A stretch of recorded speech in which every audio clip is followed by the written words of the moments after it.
Hi dear Libras, welcome to my YouTube channel, and in this video I'm going to talk about the transits for the month of September. September is not going to be as eventful as August, but still it's an interesting month. At the very beginning we have like 6 planets in retrograde, which is like more than half of the solar system. Yeah, so things are going to feel a bit slow. Like the progress is going to be frustratingly slow. But it's a great time to work on the things that are already in progress, like the things that you started at the beginning of this year. Yeah, it's a great time to work on that.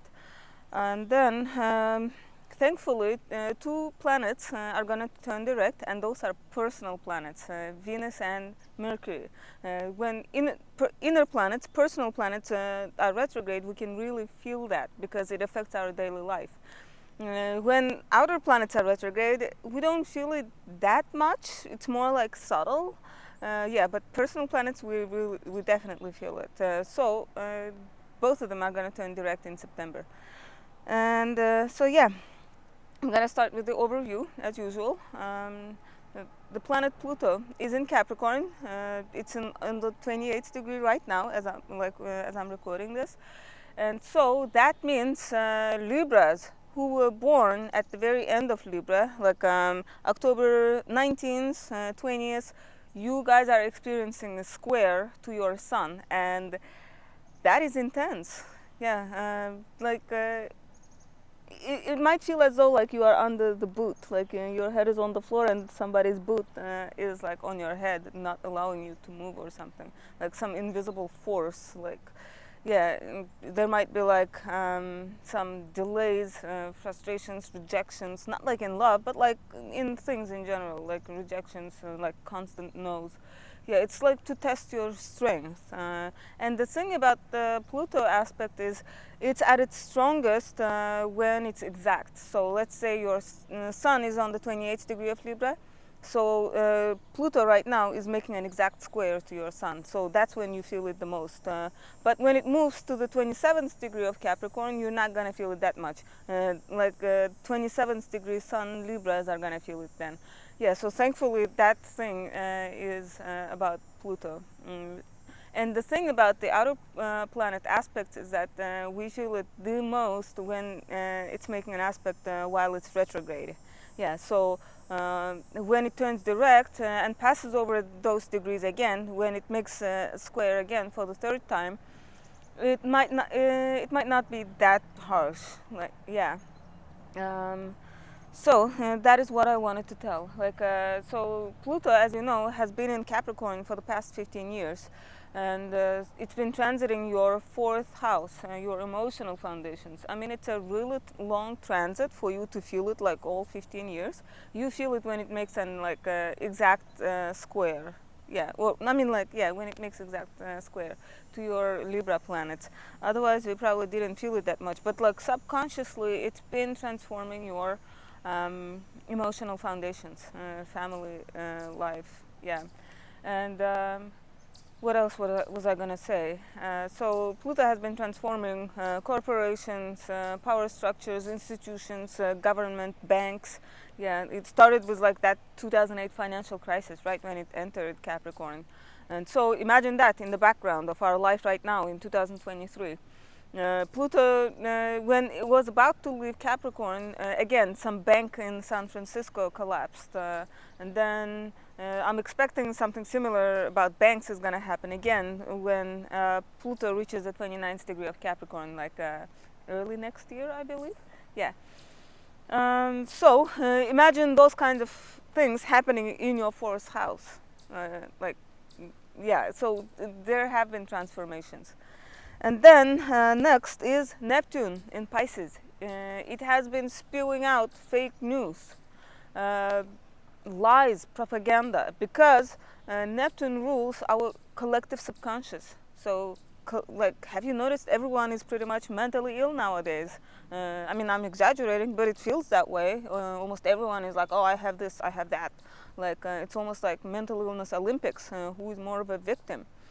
And so we've got a couple more years of that. And dear Libras, this Neptune, this nebulous, foggy Neptune, has been in your house of health and work and pets. So I'm sure it has been doing stuff with your health. I hope your health has been fine. But like, if you work in creative fields, though, it might have been giving you some divine inspiration. So, if you do work in creative fields, if you do have creative hobbies, I would say milk this transit to the max, because soon it's gonna leave your sixth house, and then it's gonna enter your seventh house of relationships.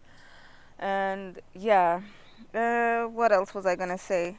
If you have planets on the late degrees of Virgo, like let's say your Venus is in the late degrees of Virgo, like the 25th to 29th degree of Virgo, you can feel the opposition from Neptune. Yeah, it can cause like confusion in love, maybe like wearing rose tinted glasses. Yeah, so make sure you're not over idealizing your partner, or make sure there's no lies or anything.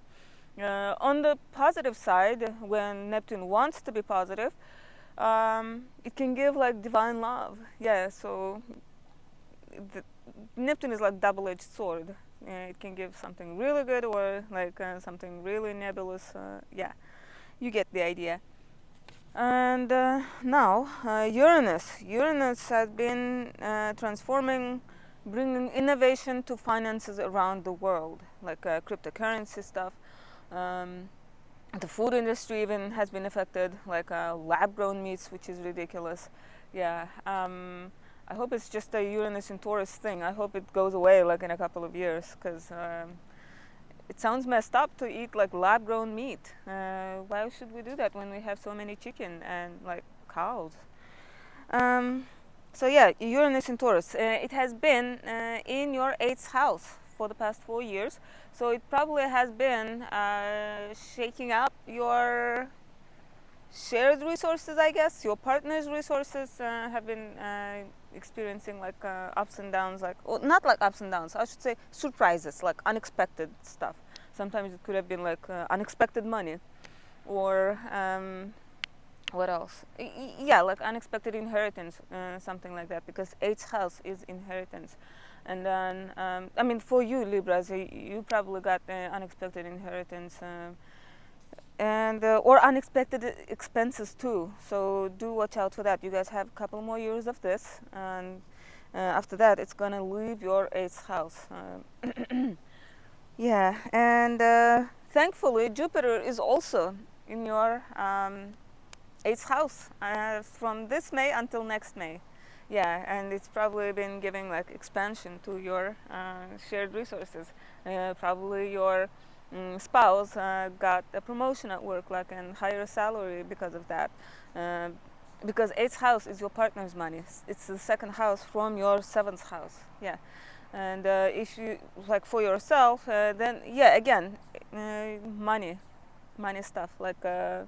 Maybe you were able to get a loan that you needed and stuff. So Jupiter gives luck and expansion wherever it is. But do watch out though, being too optimistic over money and like maxing out your credit card or getting a loan that like you think you can repay as soon as possible, but it might take longer to repay. Yeah, because Jupiter tends to give us optimism. Mm. Yeah, so now, what I wanted to also mention is if you guys would like an astrology reading, I offer those, like a birth chart analysis, astrocartography, synastry readings, compatibility, and then transits and progressions, and solar returns as well. So if you are interested, please email me. And the way I charge is, it's like pay as much as you want. Like I don't have a set price.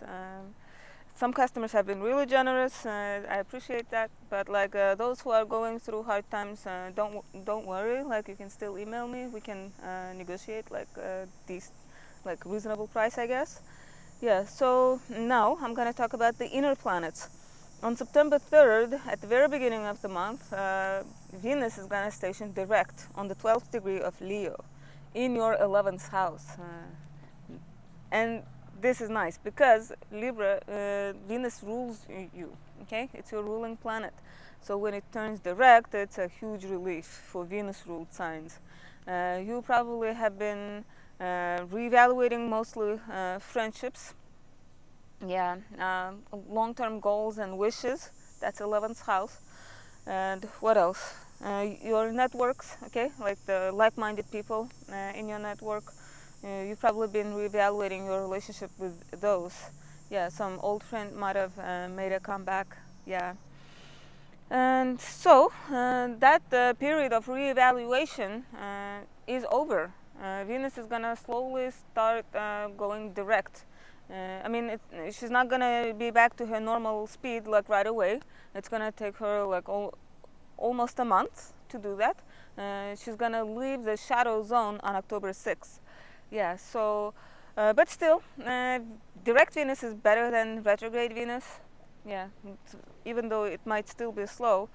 So all the Venus-related stuff is gonna be normal again, slowly but surely. Like the finances, love stuff.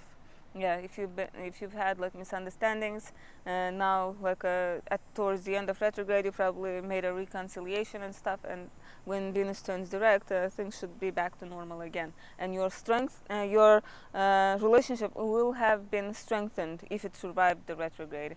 If it hasn't, then you'll find somebody else. Yeah, especially because you have that eclipse in your seventh. I mean, in your first house in October. Yeah, so that should be exciting. And by the time that eclipse happens, Venus will be in good shape. So that is good. And so next, September 4th, a day after Venus turns direct, Jupiter is going to take up the torch of retrograde from Venus and turn retrograde until December 3rd, 2023. Yeah, so Jupiter is going to be retrograde for the rest of the year. And it's gonna go retrograde in your 8th house. So since May, you've probably been learning the lessons of that Jupiter is trying to teach you in your 8th house, like shared resources, other people's money, intimacy. Yeah, but because it was at normal speed, it probably went too fast. Not like too fast, but like you probably missed some details. Because when you visit some place for the first time, you're distracted by the biggest things, right? And then when it turns direct, it's gonna go over those places slowly. So that will give you opportunity to look at the details that you might have missed. Yeah. So it should be a time when you kind of like internalize the lessons that Jupiter is trying to teach you. Like let's say consciously, yeah, you understand what it's trying to teach you, but like it doesn't sink in until that planet is retrograde, if that makes sense. So you'll have that until December. So 8th house related stuff might slow down because of Jupiter retrograde, and Uranus is also retrograde in there, but no worries. What else? On September 6th, we have last quarter moon in Gemini. This marks the beginning of a week where not much happens. Um, so from September 6th until September 11th, it is like the time when you are wrapping things up that began with the Leo new moon in August. Think of it like this way. If life is a stage, then the stage has been decorated in Leo themes, in Leo decorations. But like from September 6th to 11th, this is the period when you are taking down those decorations and putting up hanging the Virgo themed decorations. Yeah, because we have a Virgo new moon on September 14th. Yeah, so like the week before that, not a lot happens. You can start expecting news, announcements, decisions, starting from September 12th. Maybe even like 4 days before the new moon, like maybe even like September 10th, 11th, 12th, 13th, and 14th. And up until like September 17th, you can expect those news decisions. So the Virgo new moon itself is going to happen, as I said, on September 14th, and it's going to happen in your 12th house. So that marks the beginning of a lunar month where you need to rest, because it's in your 12th house. It's the last house, and so the sun is technically like tired. Yeah, by the time it reached there, imagine the sun that is exhausted. And so it is a time when you yourself might feel tired, unusually tired. So allow yourself to rest. Even if you cannot go on vacation, make sure that you allow yourself not to do anything on Sundays. Because when the sun enters your sign, when there's a new moon, the solar eclipse in your sign, you will feel more energized. Yeah, so make sure you get your beauty sleep after this new moon. And so when it comes to aspects, um, there's going to be a kite aspect on the sky on that day. So the luminaries will be in Virgo. They will be making trine aspects to generational planets, Pluto and Uranus, also in Earth signs. So there's this very stable flow of energy, like very grounded, very practical, efficient energy, because all three Earth signs are involved. They're like using their best qualities in that like trine. And then we have Neptune making an opposition to those luminaries in Pisces. Okay, I mean, like the Neptune in Pisces is making that opposition, and Neptune is going to be making a sextile aspect to Pluto and Uranus, because it's a water sign, so it's friendly with the earth signs. So as you can see, the luminaries and Neptune will be in opposition, requiring a balance, but Pluto and Uranus will be acting as mediators. We've already had this aspect, the kite aspect, during the Leo new moon, but back then it was Mercury and Mars that were in the place of luminaries. Okay, so this time we have the luminaries, so it's going to feel much more prominent, because it's the luminaries. They're like the brightest objects in the sky. And so this kite aspect is associated with fate, destiny, like opportunity for growth. It doesn't happen often, and especially we have those generational planets involved, so it should be really interesting. I feel like this new moon is gonna start a really interesting month. Another interesting thing about this new moon is that it is the last new moon before a solar eclipse in your sign. Like, remember, in the middle of October, we have a Libra solar eclipse on the 21st degree. And so sometimes the effect of that eclipse can be felt a month before the solar eclipse, or a month after. Yeah, so I would say some Libras, the events of that eclipse might play out around this new moon. Even if it doesn't, this new moon marks the beginning of the eclipse season, so to speak, because like a month before, like, I mean, the month around the eclipses is very, like, I don't know, restless. Yeah, let's put it that way. It's restless.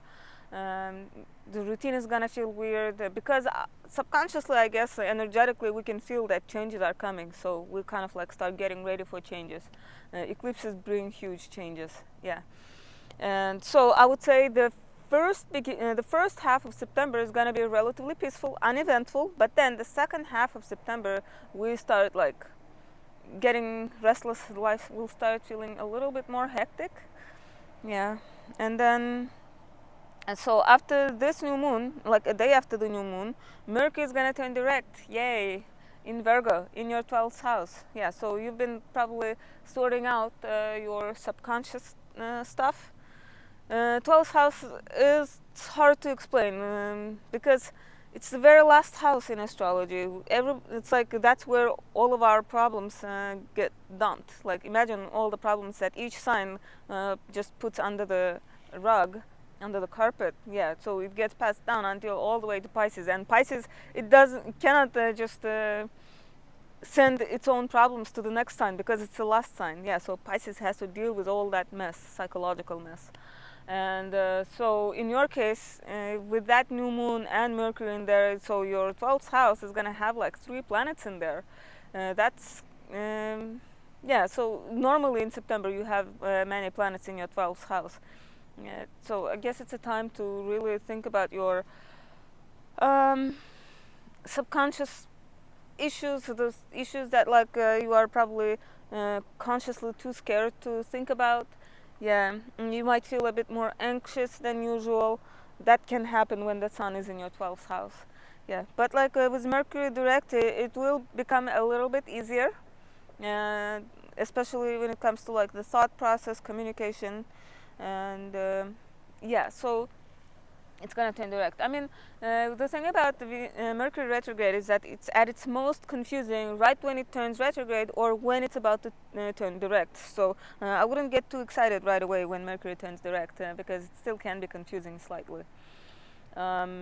And I would wait like at least a few days or a week to sign new contracts, agreements, or a lease. Okay, but even if you have to sign it around this date, don't worry. It's just keep in mind that uh, terms of the agreement might change later on.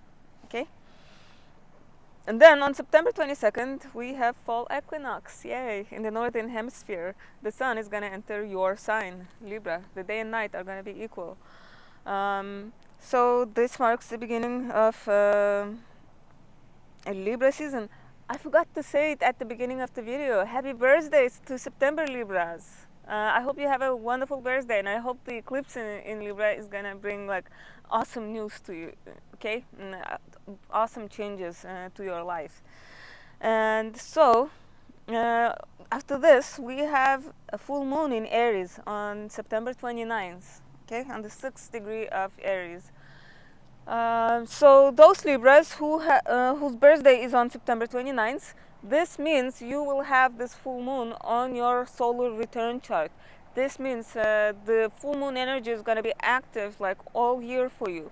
And so full moon, as you know, it's culminations, fruition, endings. So this might mean that you will do something for the last time next year. Okay, so until your next birthday, you will do something for the last time. Maybe you will move somewhere. So this year is gonna be the last time you live in that house, or maybe you will change your job along the way, especially because of the eclipse. You know, something big is gonna happen, and so. What else? You might change your job. So this year is gonna be the last time you work with your coworkers in that job. Does that make sense? So you get the idea. Something is for the last time, or maybe you will achieve something, because full moon is fruition. And so the thing about this eclipse is no, not eclipse, full moon, is that it has aspects all over the place. The planets will be like distributed evenly almost on the sky on that day. So eclipses will be like everywhere. So again, our emotions might be like all over the place too because of that. But remember, full moons, it's at its peak 4 days around the full moon. Okay, plus or minus. And again, another interesting thing about this full moon is it's the last full moon before the lunar eclipse in Scorpio on October 28th. Okay, so again, the events associated with that lunar eclipse might play out around this full moon. So pay attention. And I'm not saying it's going to happen to all Libras. It might happen to some. So be aware. So as a full moon, as you know, as I mentioned a few seconds ago, it's about culminations, fruition, illumination also. So around this full moon, something about your relationships. Um, yeah, you might come to some understanding. Some problem might get illuminated. Something might be revealed, and or when it comes to relationships, I guess like fruition, completion, like maybe some project if you've been working on. Yeah, and so pretty much this is it for September, dear Libras. Um, as I said, it's not that eventful, but two planets are going to turn direct this month, personal planets, and then we have that new moon in Virgo in your 12th house. So this is a period when you need more rest, when you might be feeling like some psychological problems popping up from the depths of your psyche. And what else? We have full moon in Aries at the end of the month. Yeah, and then again, as I mentioned, the first half of September is gonna be relatively peaceful, but then the second half, like the speed is gonna pick up. I guess like yeah, life is gonna start feeling like more hectic. So I hope you enjoyed this video, and if you did, please subscribe, and I hope to see you in my next video. Thank you.